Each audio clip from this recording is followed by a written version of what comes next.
happen. At some point, some of these folks are going to start getting sick, and people are going to panic. Well, some of them will get sick, but that Yeah. doesn't mean they got sick from anyone in school. I understand. But I mean, when they go back to school, Sure. if they get sick, it's going to be hard to make people think they didn't get sick. But I understand what you're saying. I'm one of the ones that think that that our numbers are as they are. We're setting records once a day a week. We're getting new records because I do feel like we probably open things back up too soon.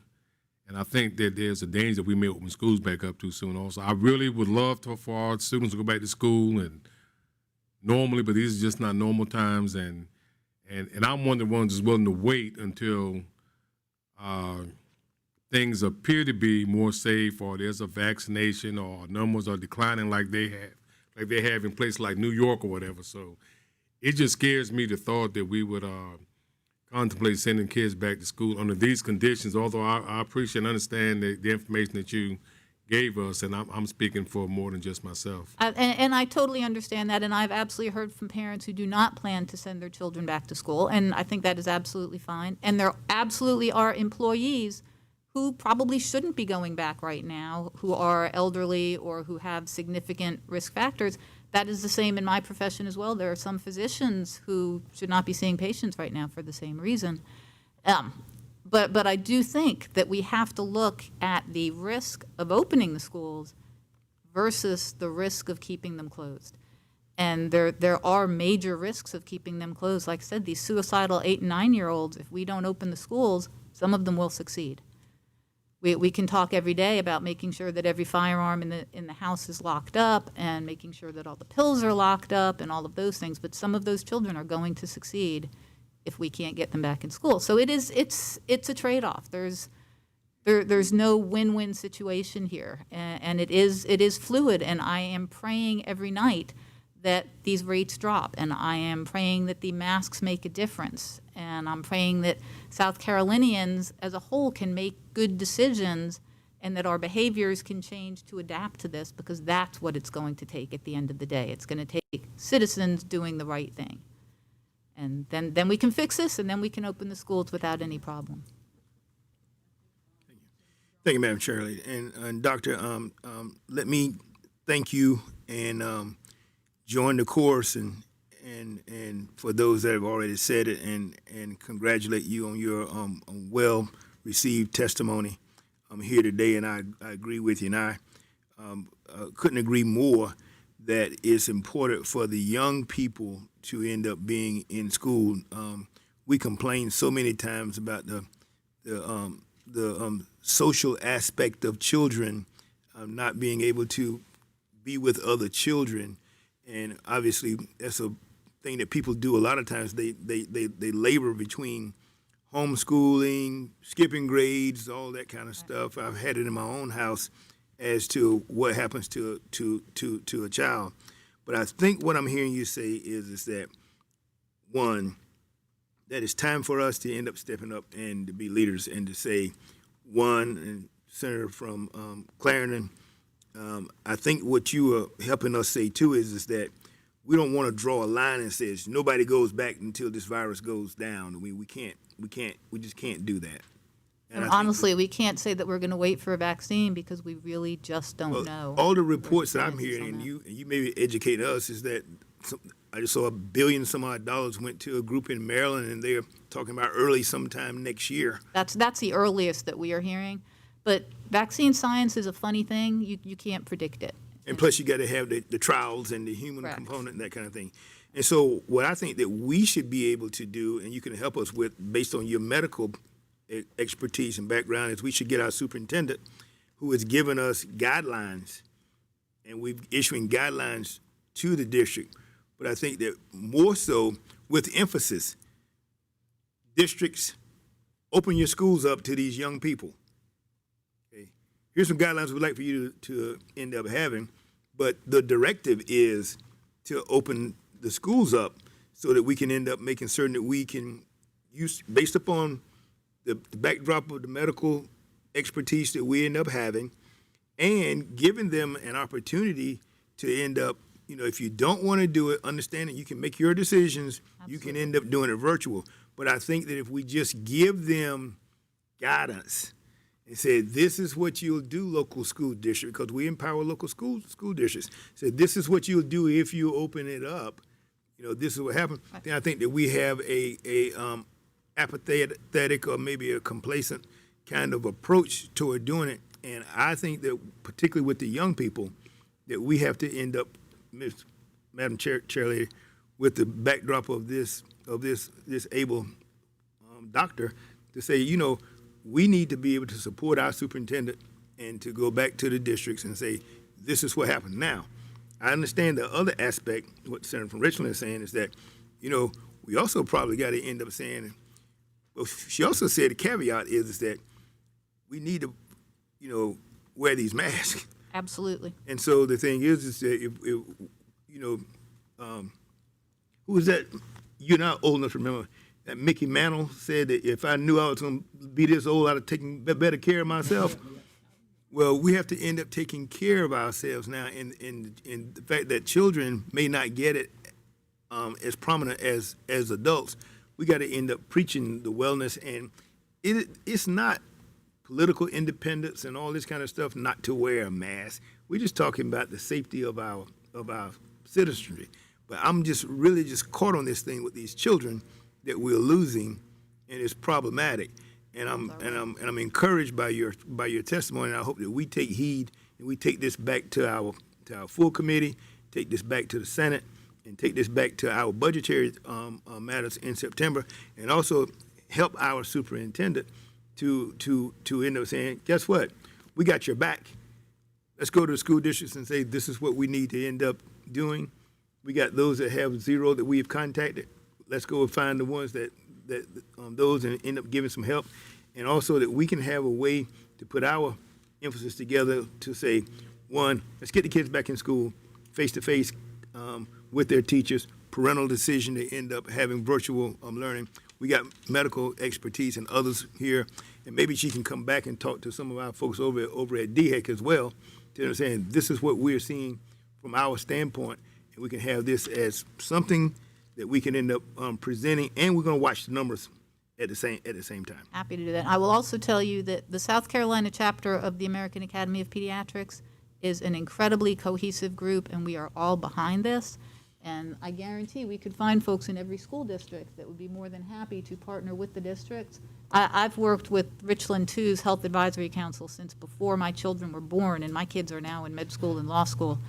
And we've got folks like me in all of the districts. We can identify them, and we can get them involved and get them helping as we move forward with this. But I think also it has to be a collaborative effort from our standpoint with South Carolina Department of Health and Environmental Control, so that because we're getting directives and information from them, and then once we have all that information, I mean, the people that know the least about it are people like me, and so I'm trying to be here and to be a sponge to see what is going on. But what I do know is that the elementary things, that if a child is not getting it now, then it's going to be a problem. Thank you very much. I know you've got to go back to work, so go take care of those patients. I appreciate We the appreciate you. opportunity. Thank you so much. Thank you. Superintendent, if you would come back, and we'll try not to keep you too much longer, and we're going to go back to the senator from Richland, and then the senator from Clarendon, right? Is that right? If I'm, Madam Chair, if I may, I guess she's already stepped out, but I wanted to thank her too. And I should have recognized Patrick Kelly, that there are other members of the Accelerate Ed Task Force, but all of the recommendations that the pediatricians gave as far as wearing masks. In fact, we have already, the State Department has purchased masks for all the teachers in the state. We have all of that ready to go. I think every single, Patrick, correct me if I'm wrong, but every single recommendation and guidance that she gave from their group is included in the guidance that we have given to school districts. So we're both on the same page as far as what we're asking to be done, and even more detail about the cleaning and how schools should operate and staying as a congregate group. Those kinds of things are included in guidance that have already gone out to school districts. Thank you, Madam Chairwoman. I was going to ask you a question before we heard from the doctor, but let me shift to something that she brought up. She, and if I'm misquoting her, correct me, she basically said no matter what the infection rate is out there, that kids ought to come back to school, in school, 5 days a week. And she said through high school. Am I misquoting her? No, that's what she I said. think that's what I heard. Okay. But my question I would like to have asked her is then why do we need to be nimble and change as the situation? Because in their letter that they sent from the American Pediatrics as well, it does talk about the rate of spread and Right, looking right. at it that way. Well- So I was a little bit confused there. But assume, and I want to just talk about elementary schools Yes, for sir. just a moment, because like the senator from Darlington, I'm concerned about the 7 or 8 year old who's just learning how to do math and reading, and if they don't get those basic skills down, that's going to be a lifelong problem. I've talked to superintendents in my district, and some of them are bringing kids back 2 days, out 3, in 3, out 2, and that's consistent with the guidance given by your department. Is that correct? Yes, sir. As at different levels. We gave guidance at 3 different levels: low spread, medium spread, high spread. But what she just said was spread didn't matter. Does that change your position on that? That is different from the guidance that the CDC has given and that DHEC has given us. Well, apparently the CDC has changed their guidance while we've been sitting here. I just read on Oh, really? newsfeed. So Could be. somebody may be calling them and asking them to change it. But I guess what I'm saying is this. I mean, I want everybody to understand this. You agree with me. No parent will be mandated to send their child to be physically present in a school next year. Absolutely. Correct? We have other options available statewide, and districts also are adding additional options on their own. And do you agree with her that we could do, though, the 5 days in school without any significant additional costs? Other than, there will be additional cost for cleaning, for paraphernalia, those kinds of things. The CARES Act funding money that districts have received will assist with that, but I don't know that it's going to cover it all. So there could be some additional funding, but that has not been the reason that districts have said to me why they're making a choice. I've heard some say it's because of funding. It's not.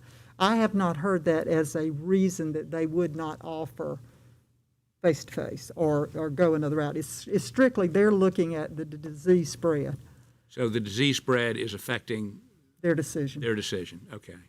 Now, and let's talk about the folks that decide they're not going to send their kids back to physical school. They'll be virtual education will be available to them. Is that correct? Yes, sir. And right now, there's a variety of options. We have 3 virtual schools that are charter schools that are statewide that have been operating for a number of years. That's an option, free to homeschool, private school, and public school students. But as I mentioned, for instance, Greenville, they have announced, Richland 2 has announced that they will be offering their own district-run virtual schools, and parents can choose to send their children there.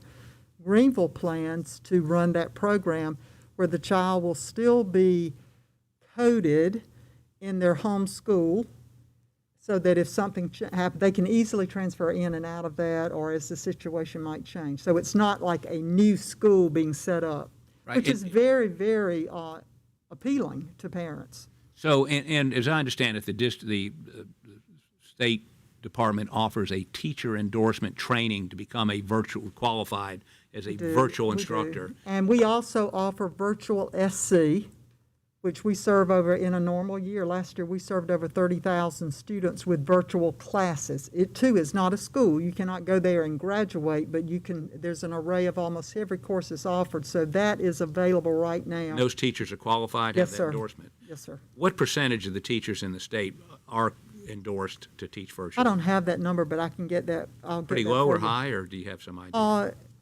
I would guess that's fairly low, but I'll be glad to get that number for you. So I guess what I'm trying to, just to cut to the chase here, I know you'll be happy to hear that.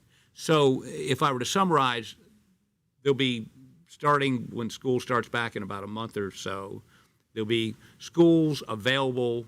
They're going to have 5 days a week or not in this, I mean, where you go actually to school normally. Are we going to have that?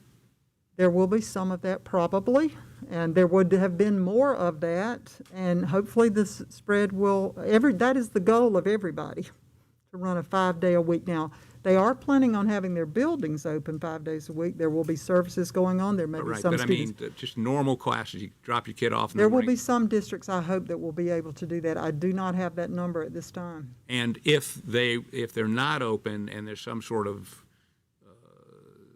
of the 5 days, 3 are there and 2 are out, those 2 out, will there be a coordinated virtual teaching? In other words, if you spent the first 3 days dealing with, I don't know, math or whatever, the last 2 days, I mean, is there a coherent There will be a plan. teaching package for that child if Yes, sir. if they're Yes, not sir. there all 5 days? Yes, sir, absolutely. Okay, and one last question. You heard the pediatrician, the doctor, tell us that if we had statewide masks, close the bars, and only outdoor dining for restaurants, we could get this under control much, much, much quicker. You agree with that?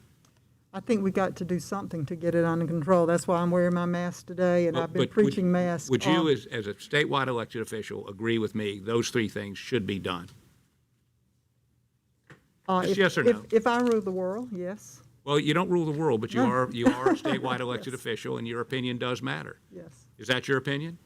My opinion would be that we do need to make some changes to slow this virus down. I'm not sure which are the most effective. I know that the governor of Texas has recently done those exact things, required masks and closed bars, so I'm guessing that must be the most thing. I'll certainly share with the governor my thoughts on that. Please do. Thank you. I just saw the numbers. That- Like the people waited to die, or they just, That was not people that died today or yesterday. That was some that were unreported COVID deaths that they didn't report as COVID deaths people before. weren't just waiting to, They weren't just waiting to die. But if I may, Madam Chairman, this document, I did want to just make sure, I know you all are very bright and you can read it and consume it, but this is the guidance that we have been working very carefully with DHEC on, and because in our guidance that we sent out to districts, and Mr. Kelly was very involved with that as a teacher, we said there are 3 levels: low spread, medium spread, high spread for your school, and you probably need to adjust and make some changes according to that, but there was no definition of what are those 3. So DHEC gave us this. They broke it into 3 areas, and each of those areas are labeled low, medium, or high. The 2-week incident rate, are you trending, how many cases do you have new per 100,000 people? If you've got less than 50, you're low. If you've got 50 to 200, you're medium. If you're over 200, you're high in a 2-week span. Then the second thing is the trend. Are you trending up? Are you staying the same? Are you trending down? We want to see everybody trending down. Right now, I don't think we have, the last report 2 weeks ago, we had a few counties decreasing. That's not the case now. And then thirdly, 2-week % positive rate. What's the number of people tested in your county and what's the rate? We want to be at 3. 10 is considered high. So go to the back page of your chart where it's listed by county. And this is what superintendents are looking at, and this is why when they saw this, they said, wait a minute, maybe we better not do a face-to-face summer school. This is as of yesterday. And as you can see, the first is the incident rate. How many people per 100,000 do you have? Let's look, we'll take Richland. You want to take Richland County? Let's look at Richland. They're high because they have 348 cases. 200 is high. Look at Charleston. 965 cases. 200 is high. Their trend is going up, so they're high. If you hit 2 out of 3, that's the category you go with. If you're medium, 2 out of 3, then you're medium. If you're high, 2 out of 3, you're high. And same for low. My little county is Saluda. We only have 20,000 people in the whole county, but we got 258 cases per 100,000 people. We're high, and we're an exposure rate of 21%. Sumter, I looked at, is right at 34% testing positive. So districts wanted to know, well, am I high or am I really high? Some of them are really high. And that is the challenge that we have. Our goal is the same as the pediatricians. We want to get kids back in school. We know how important it is. I'm dying. My little 4-year-old is supposed to start school for granddaughter, and she's not going to get to go. It breaks my heart. But I want it to be safe. And it's the greatest dilemma that I've ever faced in my 40-plus years in education. And I'm listening to experts. I've listened to the pediatricians. I listen to the DHEC officials. And we have to get a good balanced answer from that. And I not only have to think about the children, as the pediatrician has said, but we have about 80,000 adults that work in our system. And even with just our summer feeding program, you know, we had to shut down numerous times because of bus drivers being affected or cafeteria workers being affected. So it's not an easy decision. I can say to the people of South Carolina and to you that I know that I will, and I do believe that our superintendents are trying to make the correct decision, that they believe in listening to all the experts and working with their elected school boards, that they are trying to make the right decision for the people and the children in their districts. So thank you. Thank you, Madam Chair. And Madam Superintendent, I agree. I think that it is important to get the students back in school, but at what cost? And I agree with you that, you know, I heard the pediatrician a little while ago, and I think she said that the young kids cannot transfer the virus to adults. And I just got a text from somebody that works in this area, in this building, and he tested positive because his young child picked it up from one of his daycare classmates. But I wanted to go back to, I know we talked a lot about, maybe she said it the other way around, but anyway. She said it could happen. It's not I don't think she said never, but it's all right, not. Well, I stand. The data's not corrected. showing that it's the but high spreader. okay, well, I thought she said that the young kids could not transfer the virus to adults, but maybe I'm wrong. But anyway, before we switched and had her come before you, the question I wanted to ask you, because we talked a lot about truancy and the high number, I think somebody said 70,000. And when you were giving those remarks, you gave us, I guess it would be the State's Department, what you all consider as truant. Can you give us that definition again of truancy? Do you have that?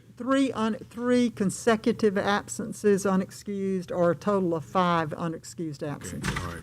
Well, I think when you look at the definition, that may be the cause of why we have 70,000. I think people look at truancy sometimes as those who have dropped out, but based on your definition, I think that's not too unreasonable. The other question I had, and we can talk about it later, but you did bring up the academic recovery camps. And I noticed that the 3 school districts that you have taken over, Williamsburg, Florence 4, and is it Allendale? Yes, sir. Are not participating in academic recovery camps. And that seems to be, it doesn't seem, you know, something doesn't seem to be. Allendale went virtual, and they made that decision based on their rate. Okay. Williamsburg they chose not to open Monday. They hope to open in 2 weeks. Okay. So we hope that they will.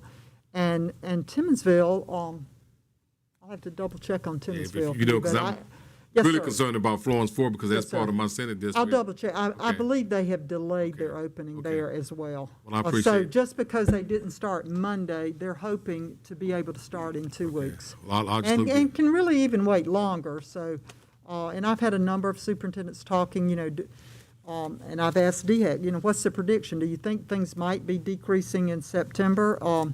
It's hard to know, but there are some districts who are looking, our coastal legislators, they're going to be real happy because their folks are looking at moving their start date till Labor Day, of which they have that flexibility to do in hopes that things might die down.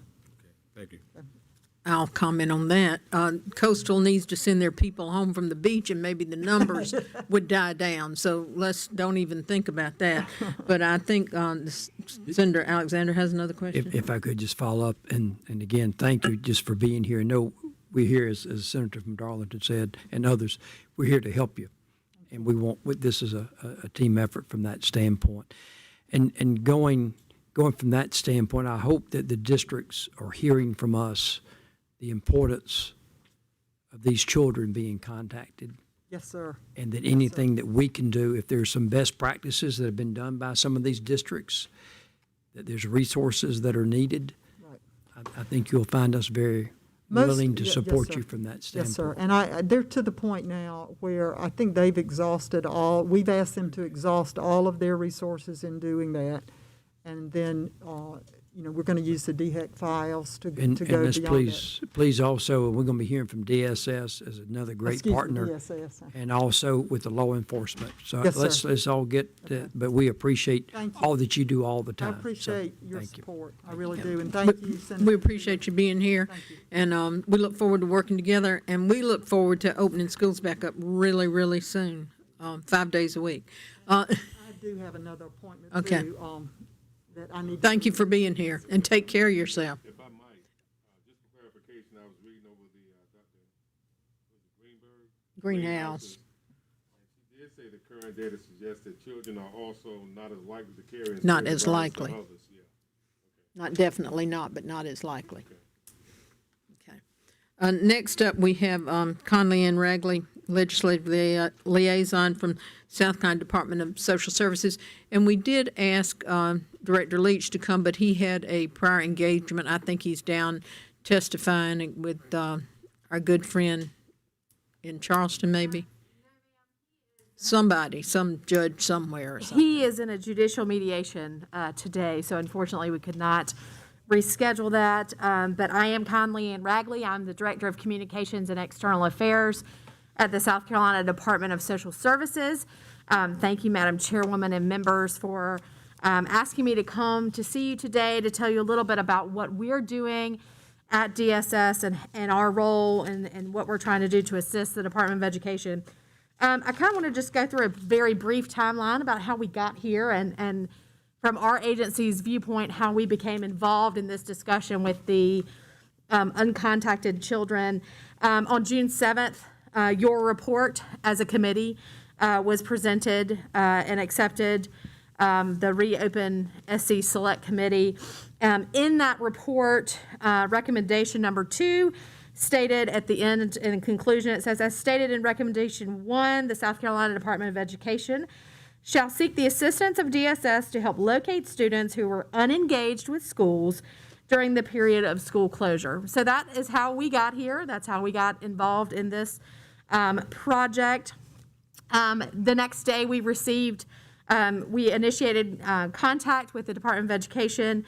On June 15th, we received the initial estimates regarding the numbers of students who had been uncontacted or no contact with their educational, their place of residence, so their school or their school district.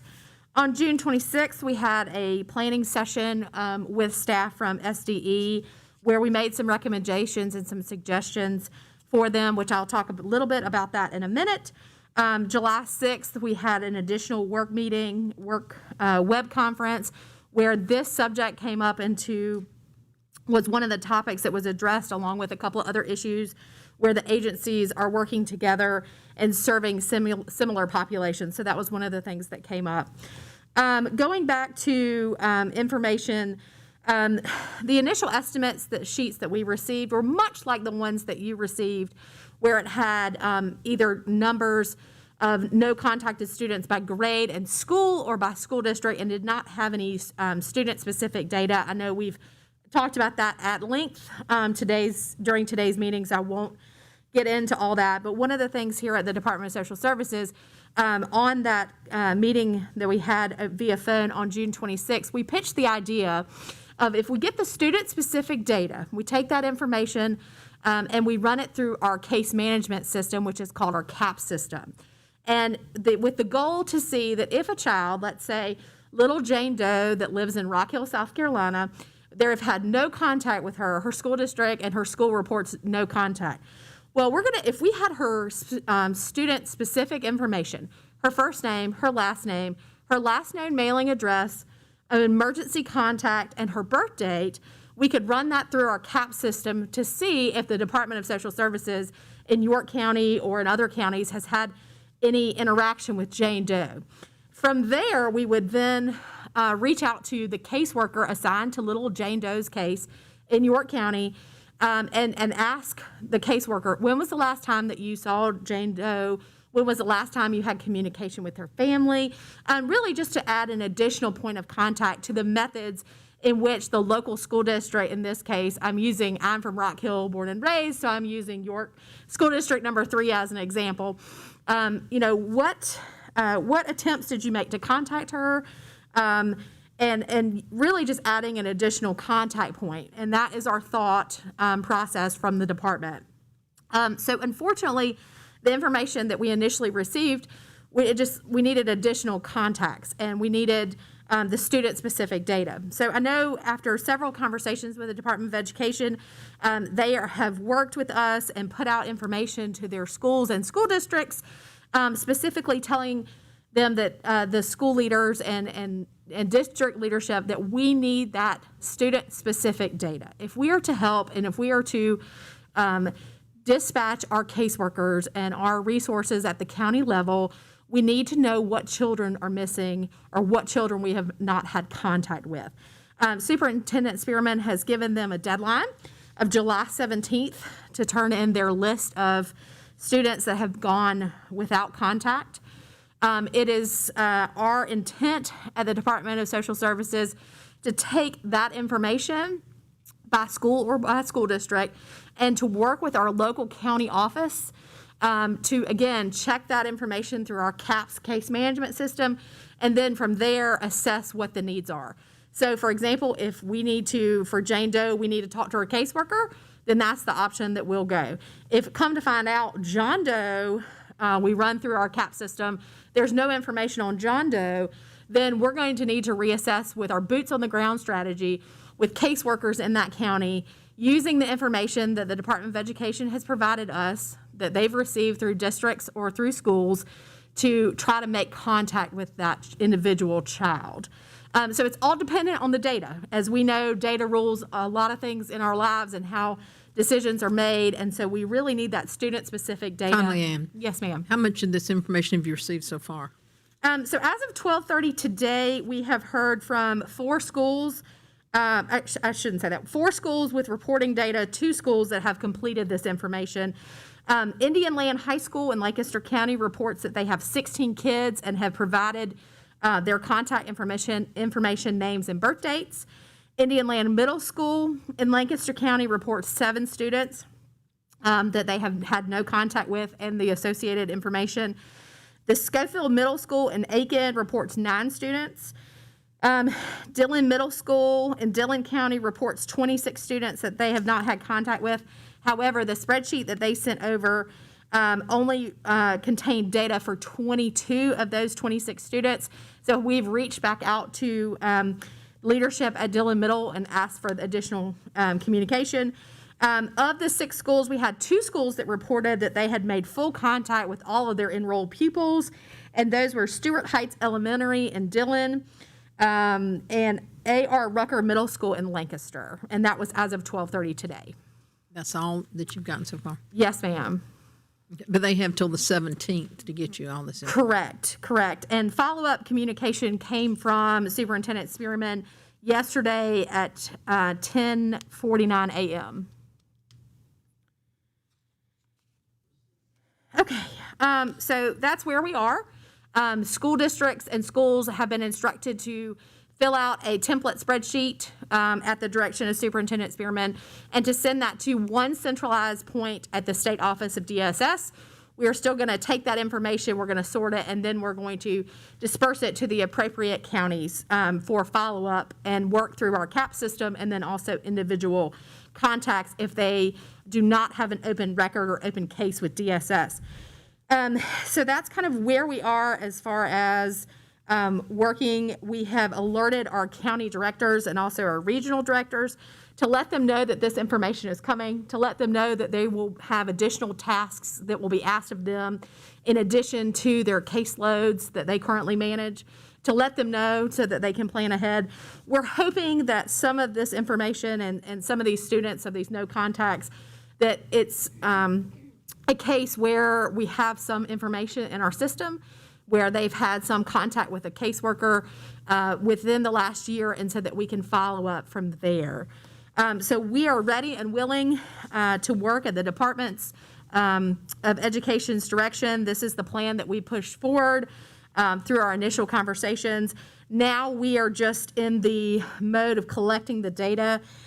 Just from a personal opinion, something that members of this committee and members of your body can do to help us. If you have personal one-on-one relationships with your superintendents, with your school districts, and with your principals, encourage them to fill out that information before July 17th, just so that we can go ahead and start making our plans. We can run data through systems, so that when that deadline comes and goes, that we are not trying to hunt down and try to find this missing information. So that's just a personal request of mine, that will help us. And to mention, our caseworkers are already taxed as it is. Caseloads are high, morale, we are trying to improve it every day. I know working with Director Leach he's really trying to encourage our staff, but that's something that we continue to struggle with. And so we're adding additional work to an already taxed system. Okay, another question.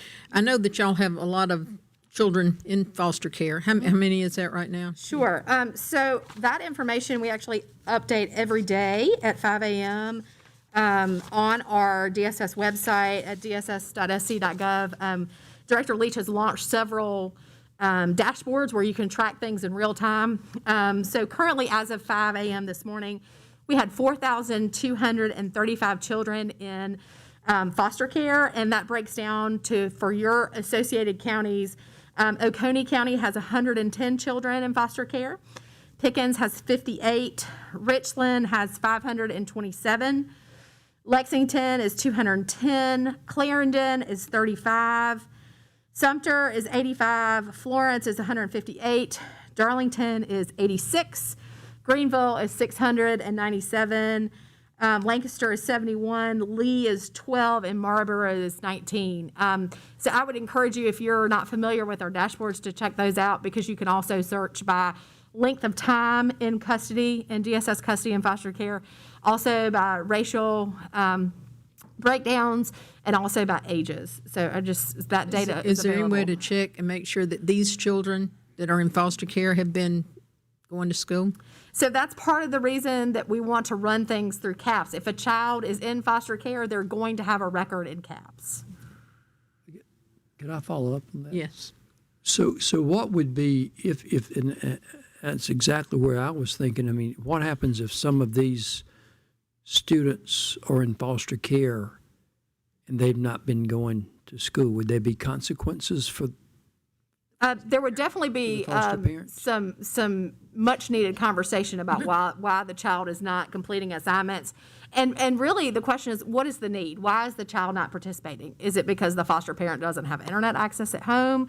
That would require some follow-up from us as far as our placement and our licensing to find out why these children, if they're in foster care and if they are on the list of no contact, there'll be some serious questions for the foster parent.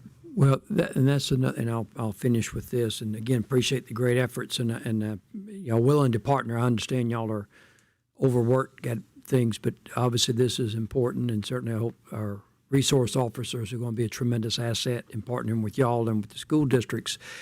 But as we look to get these hot spots to these students, it looks to me like that'd be another avenue. If there are children that are foster care, that might be another way of entry of making sure that we're doing that on as quickly as we can basis from that standpoint. So let's follow up on that if we could, please. Does anybody else have any questions? Senator from Greenville. Thank you for being here. How many total children school age would be under DSS supervision totally, usually annually, or? Obviously it fluctuates. One of the current things that we're facing, since family court is closed, they're doing some limited hearings via Zoom and WebEx. So we normally serve about 8,000, give or take, in any given year. Granted, 2020 is off the charts, so don't ask me what it's going to look like next year. But right now, like I said, 4,235 is what we have in foster care today. But we serve anywhere from about 8,000 to 8,500 in a given year. Anyone else? If not, thank you, Conley, and we appreciate what y'all are doing to work with the Department of Ed on helping us locate these children. Next up, we have Kathy Manis from the Palmetto Teachers Association. Manis, you know who you are. And I think we have a handout from her that Julie's passing out.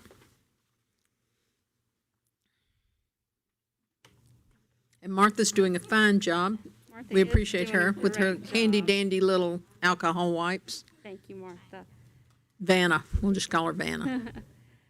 Good afternoon, Madam Chairman and the members of the committee. I'm Kathy Manis, the Executive Director of Palmetto State Teachers Association, and I'm happy to be with you today. I would like to introduce to you the newest employee of Palmetto State Teachers Association. Molly spoke about him, Mr. Patrick Kelly, who's sitting right there. Today is his second day on the job, so he came back. Yay. He comes to us from Blythewood High School, where he was an AP U.S. government teacher, and he's not ready to completely give up the classroom, so he's going to do both. He's going to teach a class in the morning and then come work with us and with y'all at the General Assembly with Palmetto State Teachers Association. Many of you, if you watched the Accelerate ED Task Force meetings, you saw Patrick. He was the chairman of the Instruction Subcommittee. Molly spoke about some of the work that his subcommittee did, and we're so lucky and happy to have him on the PSTA team. So I'm glad to introduce him to you today. March 16th changed the lives of so many students, teachers, and families in South Carolina. We were not prepared for what happened in the closing of our schools. One of our members, Sue Weems, a teacher in Richland School District 2 and a finalist for South Carolina Teacher of the Year, said it better than I've heard it before. In March, we experienced emergency deployed instruction. Can you tell she's a military wife? On April the 1st, PSTA and the SCEA did a teletown hall for our members. Superintendent Spearman said a little bit about that in her remarks. Superintendent Spearman was on the call and did an excellent job trying to answer questions for teachers. Now, this was the first 2 weeks after the closing of school, and there was a lot of questions that the education community had, and we were looking for answers. One poll question that was asked of the over 4,000 teachers who were on that call was, since school closed due to COVID-19, with what portion of your students have you communicated? Some of our teachers said none. Now, it was a very small number, but still, that is a concern for all of us. And many of you may have noticed in conversations that Superintendent Spearman had when she spoke at the news conference with the governor, when she spoke to the State Board of Education, when she spoke to the Accelerate SC Task Force, Senator Malloy, when you saw her on TV, and any opportunity that she had to share, she shared the concerns of not being able to get in touch with these students. In May of 2020, PSTA and the SCEA, with support and input from the State Department of Education, commissioned a survey to learn more about the experiences of the teachers as we move to remote learning. The survey and focus group sessions were administered by a research team in the College of Education at the University of South Carolina. One portion of the survey asked the 12,150 respondents their interaction with students during this time. You may have this in front of you. Here's the question.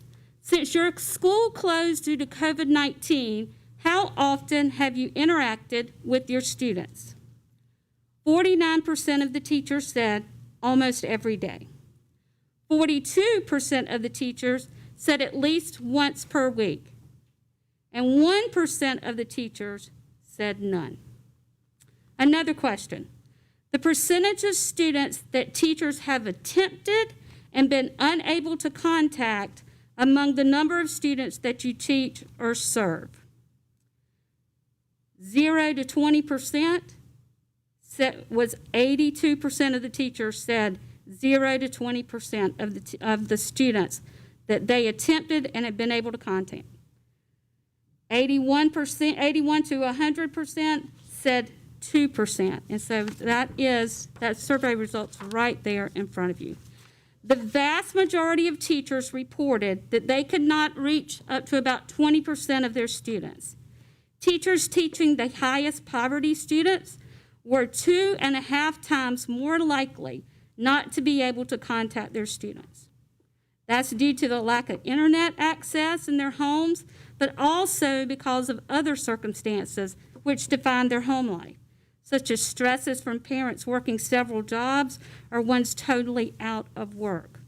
About half of the teachers reported that they interact with their students almost every day. 42% said they do it weekly, and however, teachers teaching the highest poverty, 39% versus 43%, and special education, 42 to 51%, was less likely to interact with them at all. We're concerned about the number of students that our districts have not been able to contact. Teachers voiced the most concerns about the well-being, including the mental health of their students. When asked for each of the following potential sources of work-related stress, indicate the level of stress you are currently experiencing due to COVID-19 school closures. 80% of the teachers said the concern for the well-being of their students. 80% of teachers either put moderate stress or high stress about the concern for the well-being of their students. We know our teachers are concerned. We've heard from teachers that the lack of broadband and Wi-Fi or the devices to use in their home is an issue.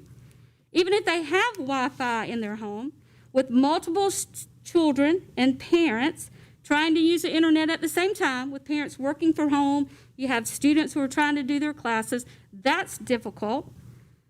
We know that some parents lost their jobs and had to move. In fact, I had a teacher in Union County say to me, there was one student I could never get in touch with. I got in touch with everybody else, but there was one student we could not reach after multiple attempts.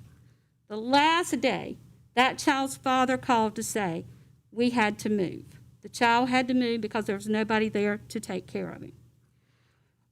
Or students have to live with their grandparents so that their parents are able to work. Some high school students had to work full-time to help support their parents and to support their family. They became caregivers for younger siblings, for their neighbors, or when people in their home that became ill.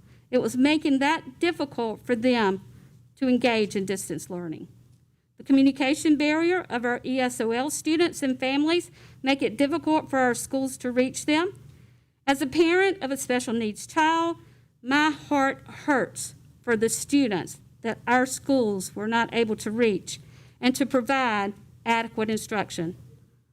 My son had his dad at home, had me at home because we were working from home, and he still struggled as a special needs child, to the point where his special ed teacher came to our house, sat on our back deck, and tried to get my son, who's a junior in high school, back on track.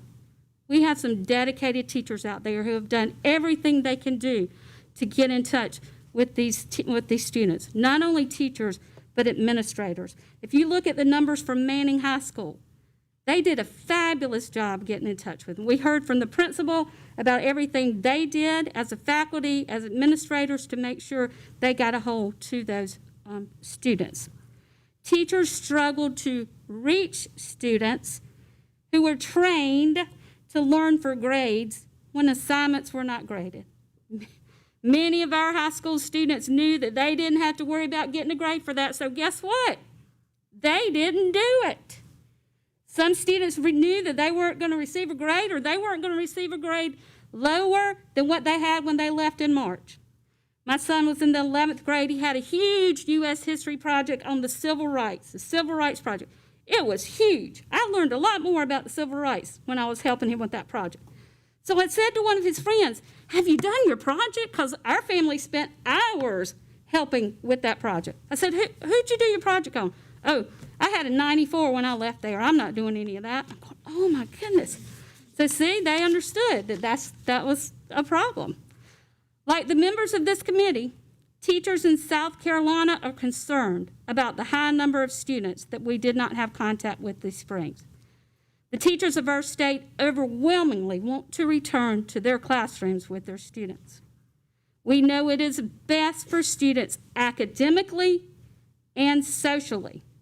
But I'm going to tell you, I'm getting calls from teachers and they're scared. They are scared about going back because they are in a high risk or someone in their family's high risk. So there are concerns. To reach the goal to go back, we think two conditions need to be met. First, as noted in the Accelerate ED Task Force, a return to traditional school schedule should only occur when there is a low or no spread of COVID in the area. The task force further noted that the greatest priority should be given to ensure the health, safety, and wellness of students and staff. Based on current DHEC numbers, few or any of our districts meet these conditions. Teachers can help students recover lost learning, but it's difficult to recover the loss of their health or the health of their students. Second, safe operations of the school in the fall, even when the spread of the disease decreases, we will require greater resources for our school. The Accelerate ED report recommends multiple steps that will require additional funding, such as the purposes of PPE and hiring additional essential staff, such as school nurses and others, to provide much-needed wraparound services to our students. Our students are hurting, and they are going to be hurting when we get back. We need more guidance counselors. We need more social workers. We need more psychologists, because this has hurt our students. We request that the General Assembly fully fund that which is necessary to keep everyone safe so that the education community can continue to provide teaching and learning to the students in the public schools of South Carolina. Thank you for allowing me to share the concerns of Palmetto State Teachers Association, and thank you for what you do. We are all here to do what's best for our students, and we do need to wear a mask. Thank you. Thank you. Okay, well, don't go yet. I want to thank you for coming, and I want to, we care about the students too, and we know that y'all want to go back. We really want you to go back, and all those things that you said about, the mental health, and, we need more,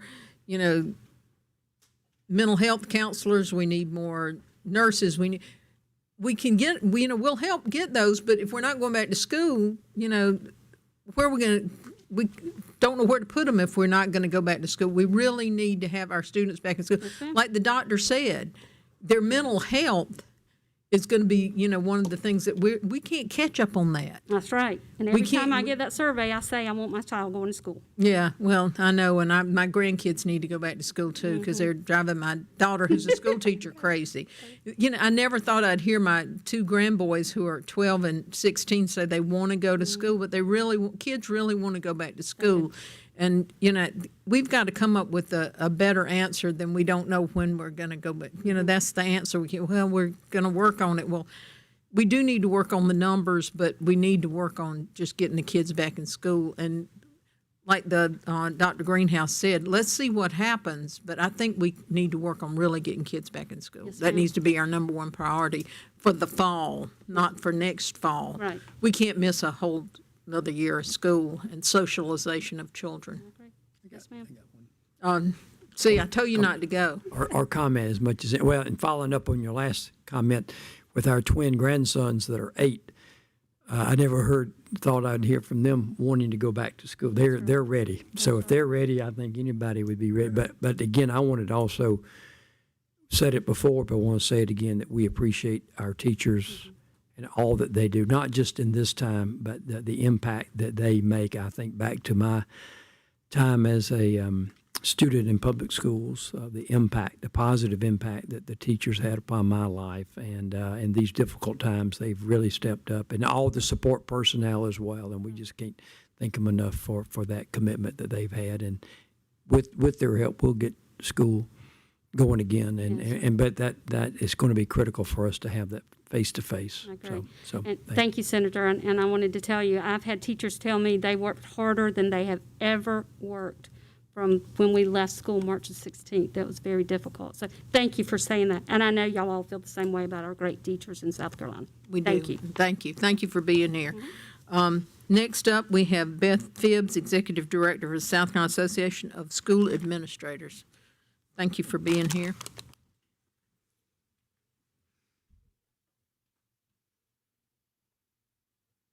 Vanna's at it again.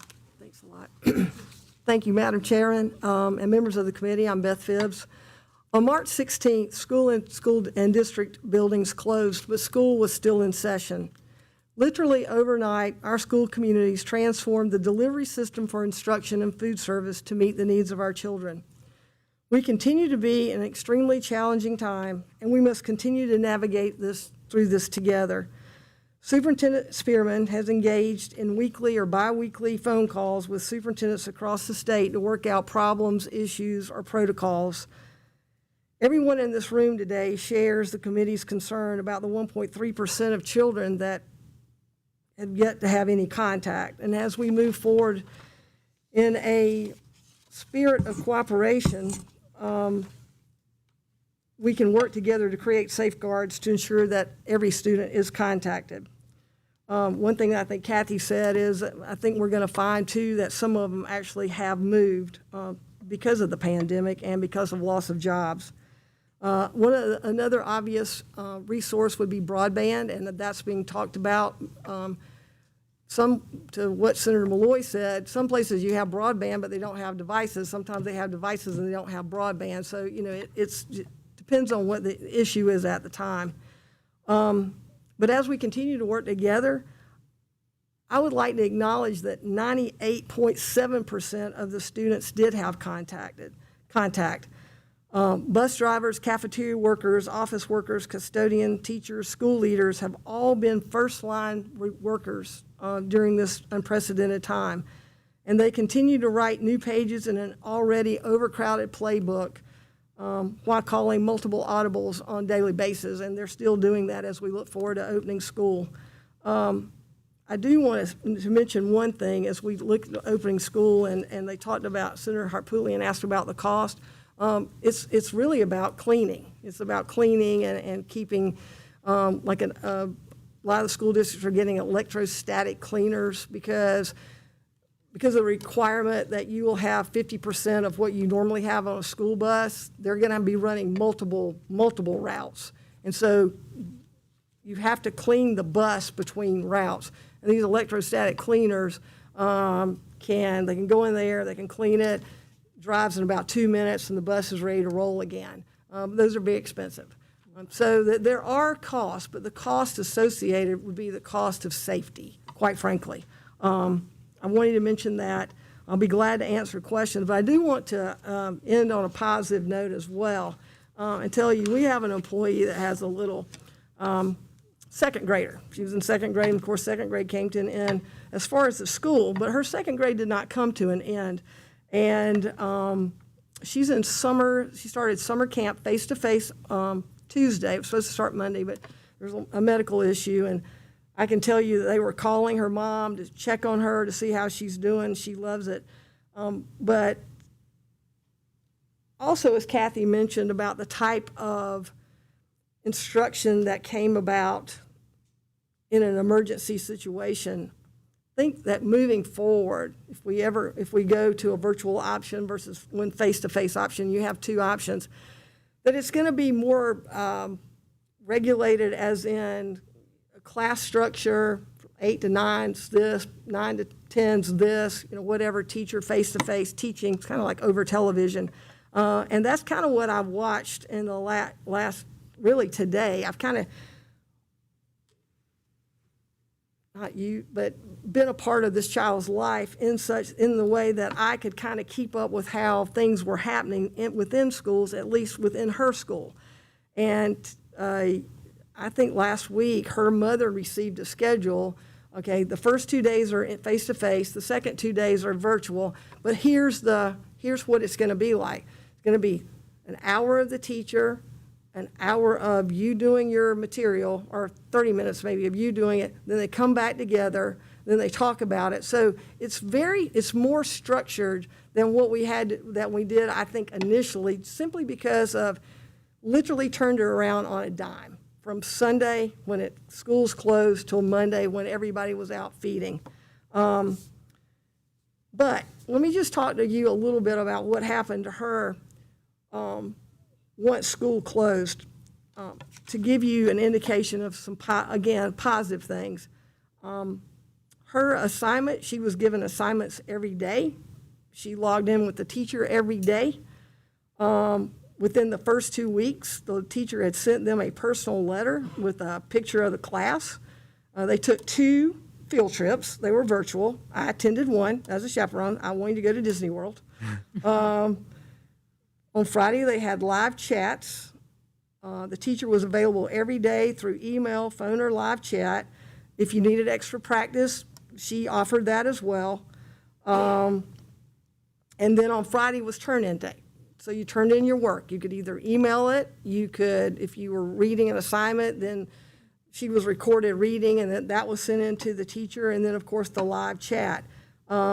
The teacher even sent home, before Mother's Day, like a little booklet that you would make in second grade for your mom, and so she got to color it and give it as a present. And then, toward the end of the year, she made... Each child had a page with their first day of second grade picture on it. And then the other classmates could write something to her. And after they did all that, they downloaded it, and she sent it out. And so then the parent can download it, and now this young child has her second grade yearbook. So there are some positives out there, and I just wanted to leave you with that, but I'll be glad to answer any questions. Okay. I just wanted to follow up, talking about the structure, and I agree with that. As far, is there any thought about the teacher actually going into the classroom from the structure standpoint of providing that, even if, obviously, we want everybody to be face-to-face, but if they do the virtual, that they'd actually be in a classroom setting doing those instructions? Is there any value from that aspect? I think that's what probably you'll see, really, is that it's like watching ETV. I mean, it's with the teacher being in Which does a great job. Which does a great job, but more of that and less computer generated necessarily. I mean, I think she'll be in her classroom as opposed to being at home, or he. Okay. But I think the level, and sometimes I think when we say virtual, we all have a notion of what virtual is, and I think, what did you say, emergency deployed instruction was what you saw, and we called it virtual. I think moving forward, when we're giving parents 2 options, face-to-face, or I think distance learning is a better term because of the structure and the fact that the teacher will literally be teaching as opposed to assignments and checking in from time to time. Great. Thank you. Thank you, Madam Chair. I mean, that's a great story. You know, I wish everybody had that, that great teacher, I know. that I kept just up wanted with to it. share that. So Yeah, because that's a great story. You know, the good side of that is there are a lot of kids that have, had that great experience. The problem is not the teacher. A lot of times you don't have the parent there that's going to make them follow through with that. If you you turn on the TV and it's there, you might not have the parent that's going to make them watch that TV. Absolutely. And you might not have the parent that's going to sign into the internet and make them do the internet classes. I think that's what happens a lot with distance learning. You don't have that parent that's there to make them. You can have, and could be no fault of the parents. You know, you got a parent that works 2 jobs and they come home and they're tired, and maybe the kid didn't get their homework, but you know, maybe the kid was supposed to get their homework. Well, I'm tired, I'm going to bed. Right. And they just don't ever catch up. And so, you know, when kids are in school, you depend on the teacher to take care of it, which that's not the best thing to depend on, but you do. Like I said, my daughter's a teacher. I know that. Oh, I you know, taught she's school. mama. I She's taught a for mama 10 to a years. lot of. She's mama to a lot of kids. My daughter's been teaching for 22. And that's not going to tell you how old I am in a minute, but I But you're think that's right why we need face to face, because you got some teachers that are going to make sure every kid's there too. You know, that every kid sent back their Mother's Day card, or every kid sent back their pictures at the end of the year. But some parents aren't going to do that, or some parents can't. Some parents don't even understand what they're doing when they're trying to help their kids along the way, and so those kids are going to miss out. I think going forward, like when you're talking about the option, that a parent will have an option to face, and then a parent would have an option virtual if that's And I think their comfort that level. that's the way that it, you know, give them that option that those kids can go to school, because some kids just are never going to get it Right. if they have to do distance learning, because that's the word I've been using all along, is distance learning. You know, now back to what you said something at the beginning about the equipment, you know, the cleaning of the buses and stuff. I think that's a great idea. I think the state might just have to step up to the plate and do some, you know, buying the electrostatic cleaning for buses. And I've been talking to somebody else about, you know, every couple of years we have to change the filters in schools. Well, this year when we change them, we can do the HEPA filters, which gets rid of the 99.9% of the germs in the air. Instead of doing just regular filters, let's do something better. And we just have to bite the bullet and get better equipment for our schools, so we have cleaner air and those type things. So the state might have to spend a little extra money on things for our schools. Well, I think that would be great. I taught to, of course, the superintendents are our members, but we have assistant principals all the way up. And one of their concerns right now is the spectrum of cost for, say, an electrostatic cleaner. I mean, they can be like electrostatic guns, or they can be backpacks, depending upon what you need. And it's all about the drying time, number one, and the turnaround to keep everything germ-free. But, you know, we started checking on it because we're going to need it for our building as well, as our members come back to their events, and they range anywhere from $35 to $2,000. And in the broad scope of things, you know, when we're talking about spending money, we can do that as well as we can go try and put a computer in every home and get our kids back to school. Right. Too. But, you know, at the end of the day, it's kind of interesting about how people are having to kind of work through that. I mean, and I found that out simply because we were investigating how much it was going to cost. And that's how it's a range of $3,500 to $1,900. And of course, there, you know, as you go to a different kind of model, you're going to get different things. Buy in bulk. Right, buy in bulk, right. But I will say too, and I don't know as much about this, but I'm going to put it out there anyway, but there is another system. It's not a filter system, but it's similar to like a mist that you can put in the actual air system at night.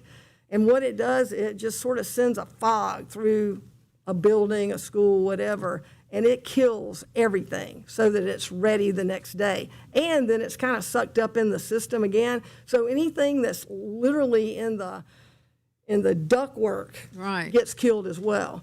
I'm told that's more expensive, but again, I haven't really investigated that, but I thought that sounded, you know, anything that helps to. There's not a superintendent in South Carolina that does not want to go back face to face, but they want to do it safely. Right.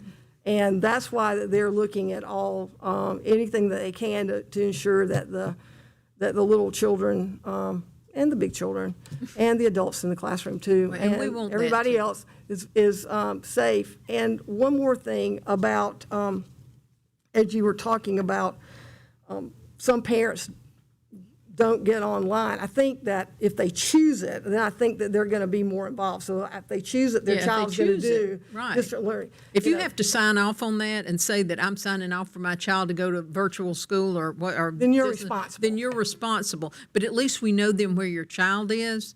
But the way we did it in an emergency situation, and I'll give you that. I mean, it was an emergency, but then we just didn't keep in contact with all those children. So it was an emergency situation. So now we don't have contact with all those children.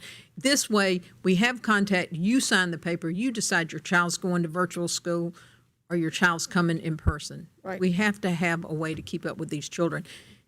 And I can tell you that with that summer school event that started yesterday for this child that I speak about, they have 8 people in their classroom, and today when they went online, they only had 6. So 2 weren't on virtual, but I guarantee you that that teacher had already called to find out where those children are. So any other questions, I'll be glad to answer. Anybody else? Thank you. All right, thank you. We have one last speaker, and he's going to tell us how he's going to find all the children from the Sheriff's Association, Jared Bruder. And are you going to tell us you already found all the children? Yeah, you found 5,000 since last week, and you're the miracle worker. And Vanna's got y'all cleaned up down there. So. I'll take a S. Jared? Jared Bruder, South Carolina Sheriff's Association. Can y'all hear me okay? Muffled. It's on. Up. Okay, there we go. Jared Bruder, South Carolina Sheriff's Association Executive Director. Thank y'all for the opportunity to be here today and speak briefly on this. I will be brief on this because I don't have a whole lot of information additionally to share other than what's already been provided with you this morning. A lot of the stuff, when we get involved, when it finally reaches the level of involving law enforcement, there's already been multiple levels of attempts, multiple levels of reaching out by either a teacher or a guidance counselor, or assistant principal, then school district level. So a lot of the things are going through that process. A lot of them are being found in that way. Law enforcement has been involved through the COVID process with various different things. We have helped, in many cases, we have helped deliver the school instructional packets. I've had some sheriffs actually have deputies or their SROs go deliver those to the school or to the homes of people that could not come get them.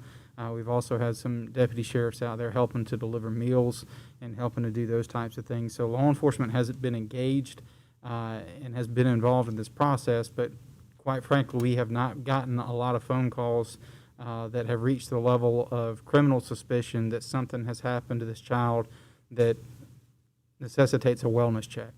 So we will be happy to do that. If we get the phone call from the district or from the school or whomever that there needs to be a wellness check, that either previous attempts haven't worked or if something else needs to be done, we'll be happy to do that. But we aren't getting a whole lot of those calls at this point. So we'll be happy to go get them, but we got to get the phone call that we need to go get them to begin with. Absolutely. I got a couple. So, and thank you for what you're doing and your willingness to do that. I don't know if you have a number of how many school resource officers we have in the state. I don't. I can find out, but I don't. But I was just curious and stuff. So from that standpoint, though, that would fall within their ability to do that, not necessarily from the school district. Is that not something that through the sheriffs and the police department, I assume that depends on whether they are resource officers for the county or the municipality, depending on where the school is located. Is that a fair assumption or not? Yes, it is. Yes. Okay.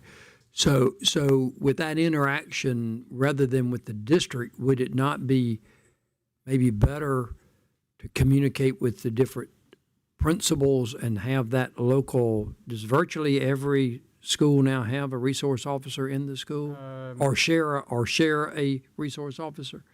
Not quite. We're getting there. We're getting it out there and trying to get it out to as many as many law enforcement, as many schools as we can. But we're not in every school yet. Okay, but the majority probably. Most of this stuff would get, like you said, or it was brought up earlier, would go through a truancy process first, then through maybe a truancy officer with the school district trying to figure that out before it was deferred to a law enforcement agency or DSS or something like that. So once we get that level of criminality, then it's being deferred to the right jurisdiction, whether that's the sheriff's office or the police department. There are some sheriffs house most of the SROs. We do have a lot of the police departments that have them as well, but most of them do work for the sheriffs. Well, and I guess what I was thinking about, with this information is being provided to us now, when we get names and numbers and we got DSS involved and we've heard, obviously there, and not that y'all are not overworked and things from that standpoint, but again, I'm thinking about a team approach of being able to mobilize those school resource officers to, is there anything that would preclude y'all from going out and doing that wellness check if the only circumstance is that they've, and not if, but the fact that they've not been heard from since March 16th? I mean, is that not We enough? just need to know. We just need to know who we're going to go see, and in some cases, I made a note back there that DHEC has actually set up a system where law enforcement can look at an address to check to see if a COVID-19 positive has happened at that house. It may be a situation where we can kind of cross-check that list with the list of the missing children to see if any of these are COVID positive cases, if that may have played a role in some of this stuff. We don't know what the scenario is. Maybe they have moved. Maybe there is neglect or abuse going on. But we have to get the call to know before we can respond. Before you be involved. Well, again, I think as I mentioned to the superintendent, we just need all hands on deck. Appreciate y'all's willingness to be a part of that solution as well. Thank you. Thank you, and I'll be brief and I'll try to conclude. I was in a hotel room once preparing for a case and had everything that I needed. I got my room service and obviously the things there, and stayed there for more than a day just getting ready. And then I got a knock on the door. Went to the door, said, uniform police officer says, everything okay? Everything's fine. We're getting ready to prepare for a case. He goes, just called us, just came by to check on it because we knew you were in the room and know that there was no activity. And so we don't have children and the people that's going to call and say we need help. So we have to be the voices for those that are not calling. And we got to be the ears that hear them. And I think that right now, what we're saying is that we hear them. And so what I want to encourage Mr. Bruder to end up doing is that to ask our able sheriffs to reach out to their superintendents and offer the resources that you end up having to go out and seek them. Apparently, in this sheet that you may not have gotten that we got, there are some people that had no improvement over the last 8 days. And I think that what happens, I think that they'll be welcome. I don't know that we have to use the resource officers just per se to end up doing it. And so I would encourage you, if you will, to hit the urgent button. Yes, sir. And not wait on the call. I understand that you don't respond looking for trouble, but this trouble is the fact that these kids are not making contact. And I think that that we're not looking to try to make a case, we're looking to find a child. And so I think that what we want to do is that if we could, and I know you want to do it through and by the school and the superintendent, so I would encourage them to have conversations with the superintendents in their area and offer their resources to be able to go out. I said to Senator Sheila, Senator from Lexington, one day that we should call in the National Guard. They thought I was joking. I was not. And so I think that, well, thank you. And so that's why you and I get along really well. And so that's because it is serious. And I think that what happens is I think that we will conquer this thing. We will be able to end up reaching these folks because we're having this meeting, and that should send a message out for any of those that have a TV that saw it today. Is they should be reaching out, and for those that are writing stories about it, they should end up saying reach out. And so let's get the superintendents, let's get included in the number, let's get our law enforcement there, and let's go find these children. And I think that your group is a large group of able people, and we got one in every county. So we're able to reach. You spread out the tentacles, and I would encourage them to end up sending out a note or go to see those superintendents if they would do so. That would be very, very helpful. Yes, sir. We'll do that, and we have been monitoring it just like everybody has through the updates from Superintendent Spearman and others like that. But really, the only other information we got was in some of the news articles that came out last week. But this is a time for leadership. Right. And with so, those numbers, we and can so, go back and have and those so there's no time for passive approach. It's time for them to pick up the phone themselves and make the telephone call, because the superintendents may not call each sheriff and says, we're gonna need your help. But if a sheriff calls the superintendent, he ain't gonna turn it down, they're not gonna turn it down. And if while you're out there looking for these children, if you find some of those 12,000 homeless kids, how about let me know where they are too, because I'm a little concerned about that number now. Okay, but we thank you for being here today. And thank you for what y'all do. And please stay safe out there. Our law enforcement needs a lot of love and care right now too, so we appreciate y'all. Thank you. Appreciate it. I thank everybody for coming, and it's like I've said before, one child that we can't find is one too many. So we've still got a lot out there to find, so everybody get busy and let's do it. Thank you. We are adjourned.